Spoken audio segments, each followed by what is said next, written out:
You're about to discover something 99% of men will never understand. The hidden trigger that makes women addicted to a man. Not his looks, but not his money, not his status, but one psychological shift that flips the script entirely. And if you ignore this, you'll stay stuck in the cycle of chasing, begging, and wondering why she always loses interest. But here's the truth. Women don't fall for what you do. They fall for how you make them feel. And when you master this feeling, she won't just like you. She'll obsess over you. She'll chase you. She'll fight for your attention. Because once you unlock this, you won't just attract her. You'll own her emotions. I'm not talking about manipulation. I'm talking about human nature. Deep primal wiring that most men never tap into. And today, I'm handing you the key. But pay close attention because this isn't some cheap pickup trick. This is the difference between being just another option and becoming the man she can't forget. The man who lingers in her mind long after you're gone. The man who makes other guys seem boring by comparison. And if you think this is hype, think again. By the end of this video, you'll know exactly why some men have women chasing them while they ghosted after one date. This isn't luck. It's strategy. It's psychology. And it's waiting for you to claim it. So, lean in, turn up the volume, and get ready. Because what you're about to learn will change everything. Let's begin. Let's start with something fundamental, something so deeply wired into human nature that we often overlook its power. When a woman feels truly seen by you, not just noticed, not just acknowledged, but understood, at a level that goes beyond words, something shifts in her perception of you. It's not about flattery. It's not about performing some scripted routine. It's about the profound psychological truth that people, and women in particular, crave recognition, not of their surface, but of their essence. Think about it. How many men actually see the women they interact with? Most are distracted. They're scanning the room, half listening, formulating their next response while she's still speaking. They're physically present but emotionally absent. And women feel that. They sense when a man's attention is divided, when his focus is transactional rather than transformative. But when you lock in, when you give her the rare gift of your undivided presence, you communicate something extraordinary. You matter. What you say matters. Who you are matters. This isn't just about romance. It's about human dignity. We all want to be witnessed, to have someone look at us and see the complexities, the contradictions, the unspoken dreams and fears. When you do that for a woman, when you listen not just to respond, but to understand, you create a connection that transcends the superficial. Most men never do this. They're too busy trying to impress, to prove themselves, to take rather than give. But the man who masters the art of presence, he stands out.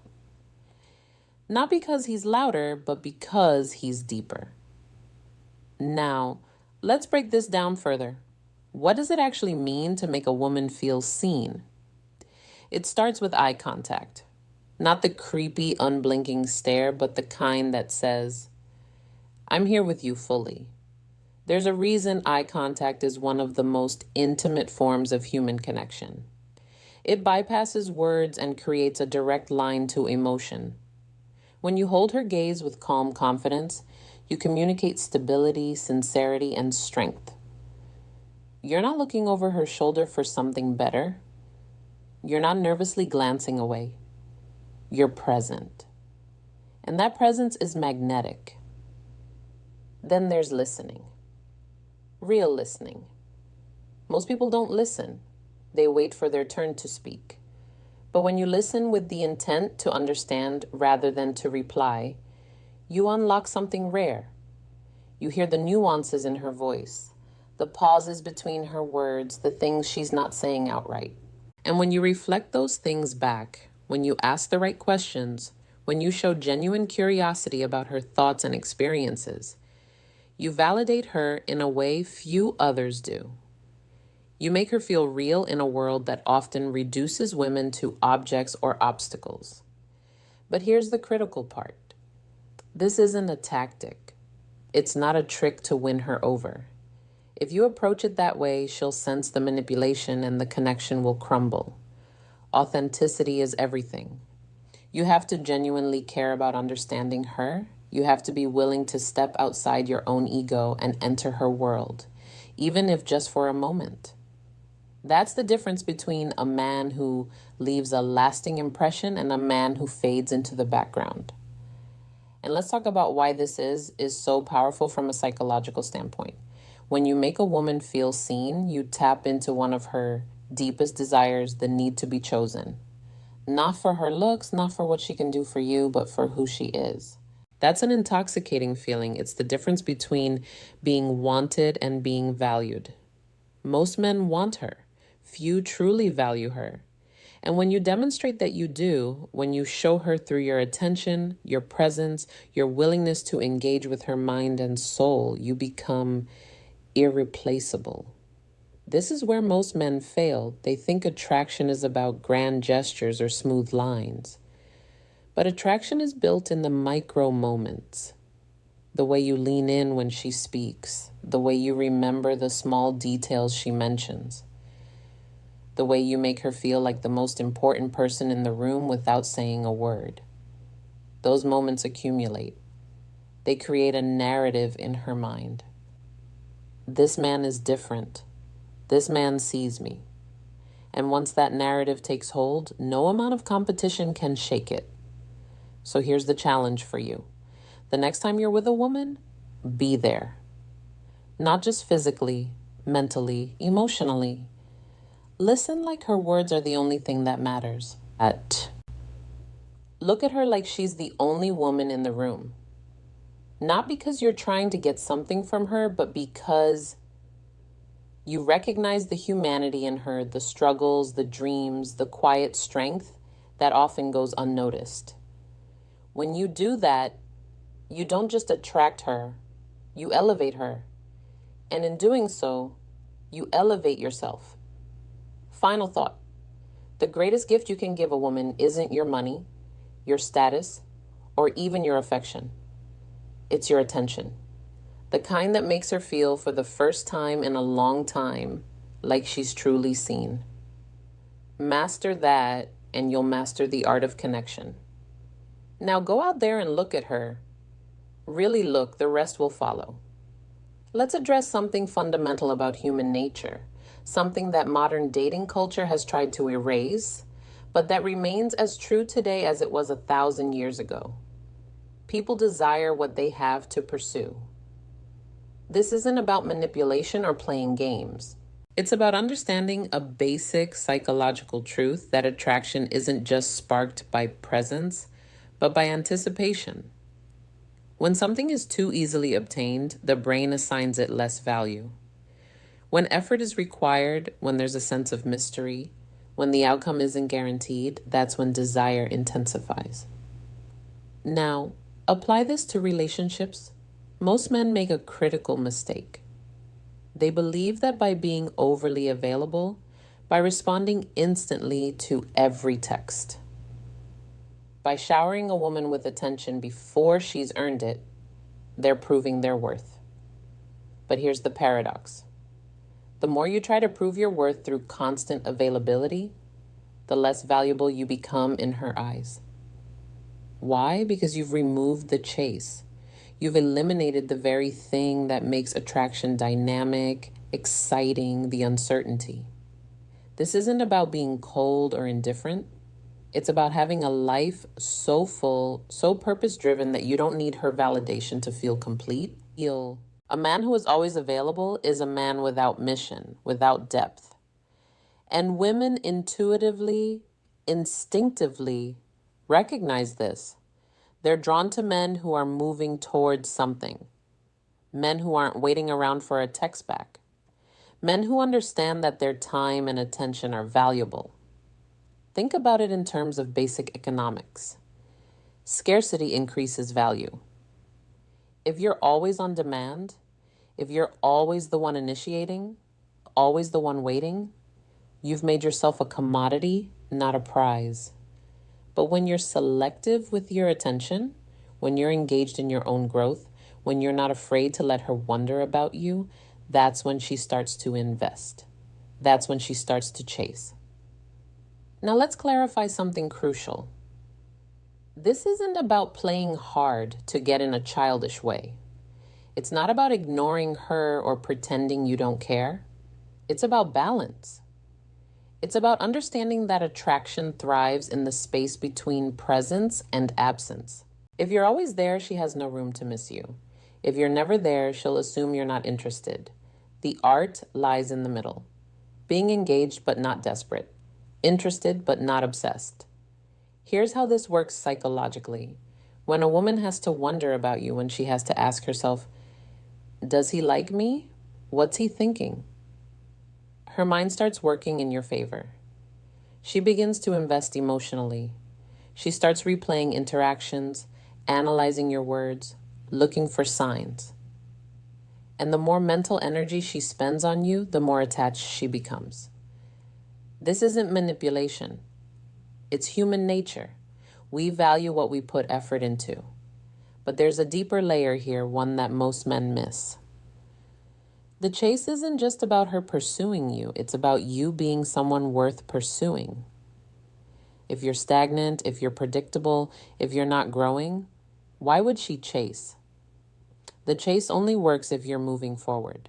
If you're a man who is constantly evolving, who has goals, passions, and a life outside of her, that's what makes you intriguing. That's what keeps her coming back. This is where so many men fail. They think attraction is about what they say, the perfect pickup line, the clever text. But attraction is about what you are. Are you a man who is on a mission? Are you someone who commands respect, not by demanding it, but by embodying it? Are you living in a way that makes her want to be part of your world? That's the real chase. Not playing games, but being so focused on your own path that she has to step up to join you. And here's the most important part. The chase never really ends. Even in a committed relationship, attraction is maintained through continued mystery, through the sense that there's always more to discover about you. If you become complacent, if you stop growing, if you think you've won her and no longer need to challenge yourself, that's when the spark fades. The chase isn't just a phase, it's a mindset. It's the understanding that a relationship isn't a finish line, but a journey where both people are constantly striving, evolving, and choosing each other every day. So, how do you apply this? Start by reframing your approach. Don't be the man who is always waiting for her attention. Be the man who is worthy of her attention. Have a life that excites you. Be busy, not as a tactic, but because you're building something meaningful. Let her see that your time is valuable, that your energy is reserved for those who earn it. And when you do, give her your attention. Make it count. Be fully present, fully engaged, and then return to your purpose. That's how you create the thrill of the chase. Not by playing games, but by being a man who is genuinely, irresistibly worth chasing. Final thought, the chase isn't about making her work for your affection. It's about being a man whose affection is worth working for. Build yourself into someone who doesn't just demand attention, but commands it. Then watch as she not only chases, but chooses to stay. There's a fundamental misunderstanding in modern relationships about what women truly want from a man. It's not just about security or comfort or even passion, though those matter. What women crave at the deepest level is inspiration. They want to be with someone who doesn't just occupy space in their life, but who elevates it. Someone who doesn't just love her as she is, but who sees who she could become and challenges her to rise to that vision. This is where most men fail spectacularly. They think being nice is enough.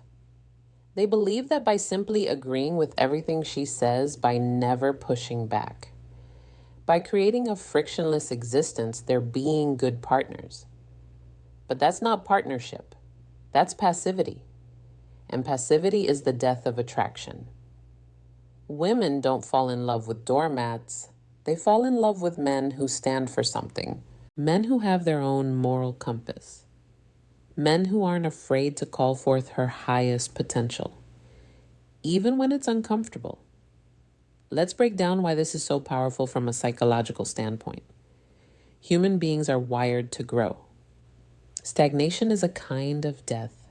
When you inspire a woman, you tap into her deepest evolutionary programming.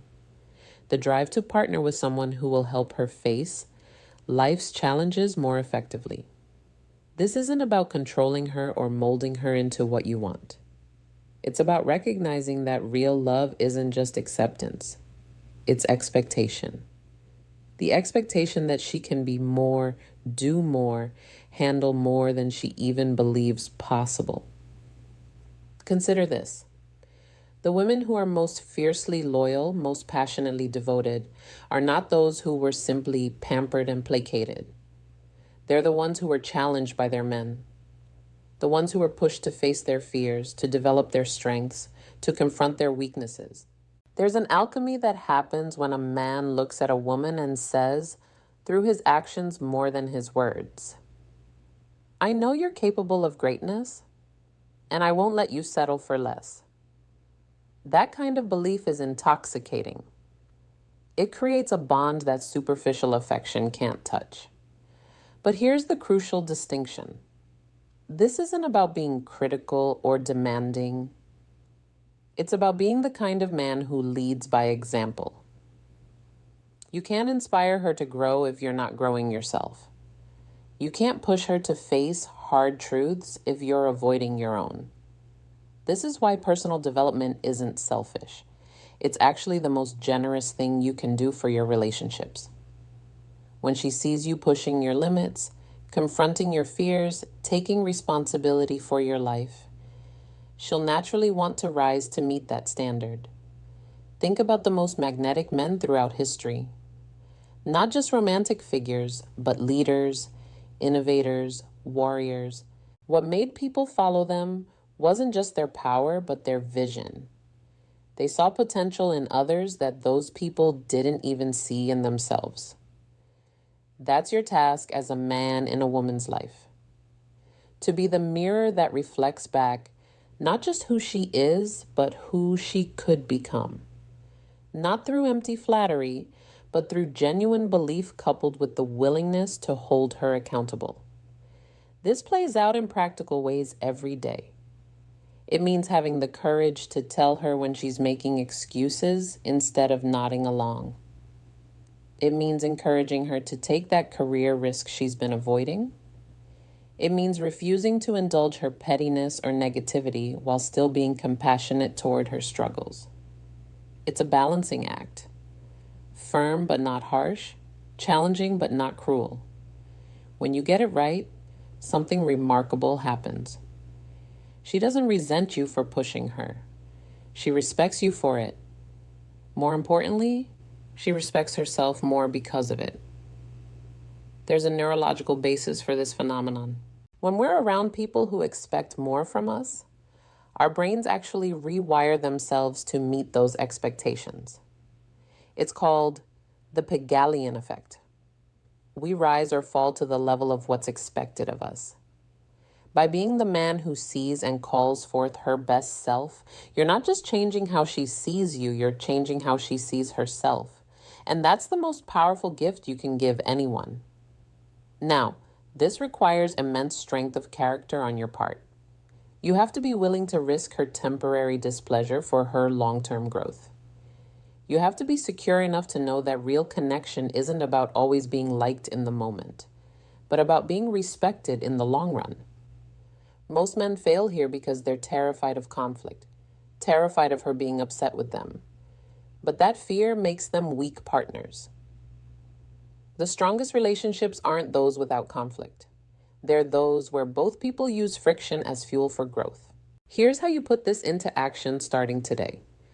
First, get your own house in order. You can't inspire her to grow if you're not growing yourself. Second, start seeing her not just as she is, but as she could be. Third, have the courage to gently but firmly challenge her when she settles for less than she's capable of. And fourth, this is critical, celebrate her growth when it happens. Recognition reinforces positive change. Final thought, the measure of a man isn't just in how he treats a woman, but in how he transforms her, not into someone else, but into the best version of herself. Be the kind of man who doesn't just occupy a woman's life, but who elevates it. Do that and you won't need to chase love. It will chase you. Let's cut through the noise and address the core truth that separates men who command respect from those who beg for attention. Women don't respond to what you say. They respond to what you believe about yourself. This isn't about arrogance or empty bravado. It's about the deep, unshakable certainty that you are exactly where you're supposed to be doing exactly what you're supposed to do. That kind of certainty is magnetic. Not because it demands attention, but because it naturally draws it. Think about the most compelling people you've ever met.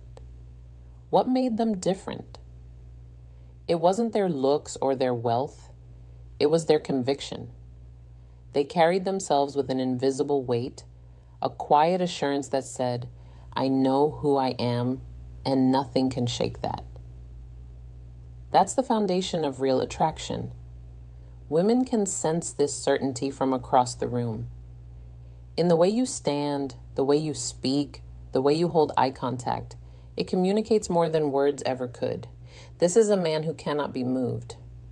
Now, let's dissect why this is so powerful from a psychological standpoint. Human beings are hardwired to seek certainty. It's a survival mechanism. In prehistoric times, uncertainty meant danger. Today, that same wiring makes us gravitate toward people who project stability and confidence. When you radiate unshakable certainty, you trigger something primal in a woman's mind. This is a man who can navigate chaos. This is a man who won't crumble under pressure. That's not just attractive. It's necessary for deep, lasting attraction. But here's where most men fail catastrophically. They mistake certainty for certainty about her. They think, if I can just convince her I'm the one, she'll choose me. That's backwards. True certainty isn't about her. It's about you. It's the ironclad knowledge that you're valuable with or without her approval. That's what makes the difference between neediness and confidence. The needy man is always looking to her for validation. The certain man knows his worth, and that knowing changes everything. This plays out in subtle but crucial ways. The uncertain man hesitates before speaking, worried about saying the wrong thing. The certain man speaks clearly, unconcerned with perfect reactions. The uncertain man seeks constant reassurance. The certain man is the reassurance. One repels, the other attracts. Not through effort, but through being. Let's talk about how this manifests in dating specifically. The man who's unsure of himself will over-pursue. He'll double text. He'll agree with everything she says. He'll rearrange his schedule at the drop of a hat. Why? Because he's terrified of losing her attention. The certain man, he's engaged but not desperate. Interested but not invested. He knows that if it doesn't work out with her, he'll be fine. And that very knowledge makes it more likely to work out. There's a neurological reason for this paradox. When you're truly certain of your own value, you activate what's called reciprocal liking. People tend to like those who don't desperately seek their approval. It's not a trick. It's human nature. We're drawn to those who are comfortable in their own skin because that comfort is contagious. When you're certain, she relaxes. When you're unsure, she tenses. Your energy dictates the entire interaction. Now, here's the critical distinction. Certainty isn't the same as inflexibility. It's not about being stubborn or closed-minded. It's about having a core so solid that external circumstances don't dictate your self-worth. The certain man can be wrong and admit it because his confidence isn't based on perfection. He can change his mind because his identity isn't tied to being right. That's real strength, the ability to adapt without crumbling. This brings us to the most important point. Certainty is earned, not faked. You can't simply act certain. You have to become certain. And that only happens through achievement, through overcoming challenges, through developing real competence in the world. That's why personal growth isn't optional. It's the foundation of everything. When you've faced difficult things and prevailed, when you've built skills and discipline, you know what you're capable of. That knowledge can't be taken from you. So, how do you cultivate this quality? Start by getting ruthlessly honest about where you're pretending. Where are you seeking validation? Where are you acting from fear rather than conviction? Then build real evidence for your confidence. Take on challenges. Develop mastery. Push your limits. Certainty grows in proportion to your demonstrated ability to handle life. Finally, practice carrying yourself like a man who belongs wherever he is. Because you do, not arrogantly, but naturally. Final thought. The most attractive thing you can offer a woman isn't your attention, your resources, or even your affection. It's your certainty. Not certainty that she'll choose you, but certainty that you'll be fine either way. Cultivate that and you won't need to chase. You'll be the one worth chasing. The choice is yours. Will you live as a question mark or as an exclamation point? Act accordingly.